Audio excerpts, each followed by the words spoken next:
Welcome to Lunch with the Lord. I'm Pastor Mark. We are in 1 Samuel chapter 6. We're going to be starting in verse 12 this lesson. But before we begin, Jeremiah 15:16. Thy words were found, and I did eat them, and thy word was unto me the joy and the rejoicing of my heart.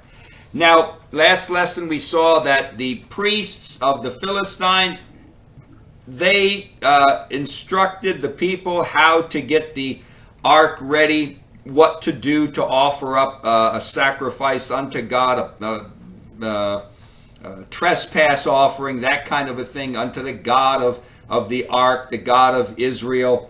And now they're sending it back. And now we get into verse 12. And verse 12 says, and the cows took the straight way to the way of Bethshemesh. And they went along the highway, lowing as they went. And they turned not aside to the right hand or to the left. And the lords of the Philistines, they went after them unto the border of Bethshemesh. Now we said last lesson that this was kind of, they were making it so that if the cows went to straight to Bethshemesh or the land of Israel, it was a work of God, because they're using cows that hadn't been yoked before, and they would have a tendency to want to wander just anywhere. And also they were milking cows, which means that they were cows that had calves that needed to be fed, and in their nature they would want to have a tendency to want to go and find those calves and feed them. So they were doing everything. In a sense, you could say they were deep back in their hearts, they wanted to keep the ark, even though the ark was plaguing them. Well, they weren't 100% sure, but they had a good idea that all these plagues they're experiencing is from this ark. But they wanted to make absolutely, positively for sure that it was the ark, the God of the ark, that was plaguing them with these plagues in their cities. So, in verse 12 here, you know what? Leave it to the cows to be the ones who were obedient to God. Not only are they obedient, but they obey to the point of denying their own selfish will to go back and feed their calves. These two cows, listen now, these two cows put some Christians to shame. Oh yes. Oh yeah. Yep. These two cows, they were obedient even to the point where they obeyed God, the move of God, more than their nature to go and want to find those calves and feed them. Yeah, they put some Christians to shame. They didn't hesitate, and they didn't even look back. They obeyed God's will until God's will was over. Now it says here they came to Bethshemesh. Now Bethshemesh was a place where the Canaanites settled long before Israel came into the land. Now the name Bethshemesh means house of the sun. Its name indicates that it was a place where the Canaanites worshiped the sun. When Israel came to take the land, it became part of Judah's territory, and it was right on the boundary line with the tribe of Dan. In Joshua chapter 21 and verse 16, it became one of the cities that was given to the priests. So this Bethshemesh was a priest city. We see that in 1 Chronicles chapter 6 and verse 59. It was a priestly city. Therefore, in our context, the majority of the people that were living in Bethshemesh were probably priests and their families. Now, let's read verse 13. And they of Bethshemesh were reaping their wheat harvest in the valley. And they lifted up their eyes, and they saw the ark, and they rejoiced to see it. Now, Bethshemesh is about 9 to 10 miles east of Ekron. This is where the ark was left from Ekron. Shiloh has been ruined so that the ark can't go back to Shiloh. Remember the Philistines? They defeated the Israelites. They took the ark, but they also went further east and they destroyed the city of Shiloh. And now the Ark of the Covenant can't go back to Shiloh because it's been destroyed. It will need, the Ark of the Covenant is going to need a new resting place. The harvesting of wheat took place as early as April and as late as June. Now, how many of these people harvesting were actually priests and how many were from Judah is not known. Because the nation of Israel had forsaken God, then it was not likely that they stopped bringing in the tithes that God required to be giving to the priests. That they had stopped, that they did stop bringing. Remember, God told Moses, the children of Israel, every year they're supposed to bring in the tithes of their fruits and bring it to offer it. And that was the priests and the Levites part of their portion was from the tithes of the and because the nation of Israel had forsaken God at this time, then it's possible that the children of Israel in these other tribes were not bringing the tithes, so therefore the priests had to go home and work the land and grow their own food.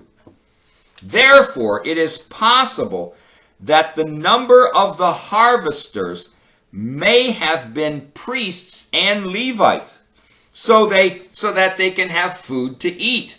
And it wasn't supposed to be that way. It wasn't supposed to be where the priests and the Levites were out farming and growing their own food. It has been 7 months since they lost the battle and the ark was taken away. Yes, they are back to their regular daily tasks, but heavy upon their hearts, especially in the priestly city, is the thought if God will ever be gracious to them again and return his presence to them. How much longer will it be before we see the ark again? A month? A year? A decade or two? Will it ever return will it ever return in my lifetime? Has God completely forsaken us? Have we sinned so much that God will never return to us? These are questions that are going on. I mean, yes, the ark was taken. It's been 7 months now. They're back to their daily duties of harvesting and whatever they're doing on their farms.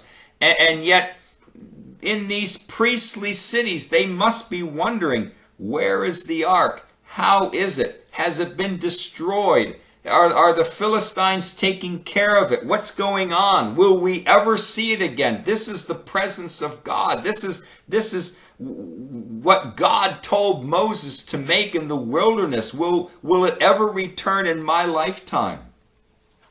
When the ark left, the children of Israel were given no hope of God's presence ever returning. The thoughts and the feelings of guilt and condemnation, fear of the future, enemies, and many other things are all that they have to live with while the ark is gone. If they have any hope to grasp on to at this time, is that God has showed himself as a gracious God and a merciful God to the children of Israel in the past. And maybe, just maybe, he will be again if they continue to set their eyes and their heart on him while the ark is away. God proved himself mercifully and graciously to the children of Israel through the wilderness. They knew, listen, the children of Israel at this time, they knew their history. And they knew that the God of this ark, he is a merciful and gracious God. But they have to be wondering, how merciful and how gracious is he? Have we gotten to the point where it's over? Did we use up all of God's mercies toward us and all of God's grace? Is it done with? Is he left us or not? And yet, this is all that they're left with. They're left with a hope that the God that they served was merciful in the past, and hopefully he'll be merciful again to us. They go out to their fields like any other harvest day. But this day, the unexpected will happen. They notice something coming their way in the far distance. And sure enough, it's the ark. They see something. They're out. Can you imagine? Listen, they're 7 months. The ark has been gone. The very treasure of the nation of Israel is gone.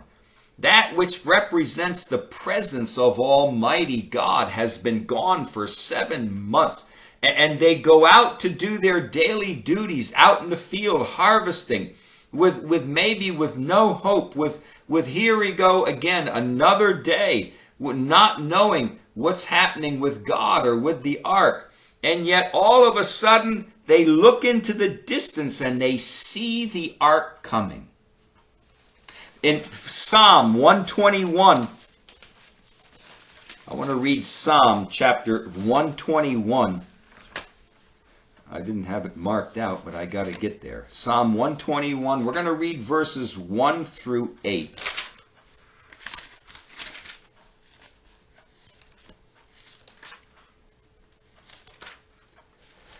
Psalm 121, verses 1 through 8 says, I will lift up my eyes unto the hills, from whence comes my help.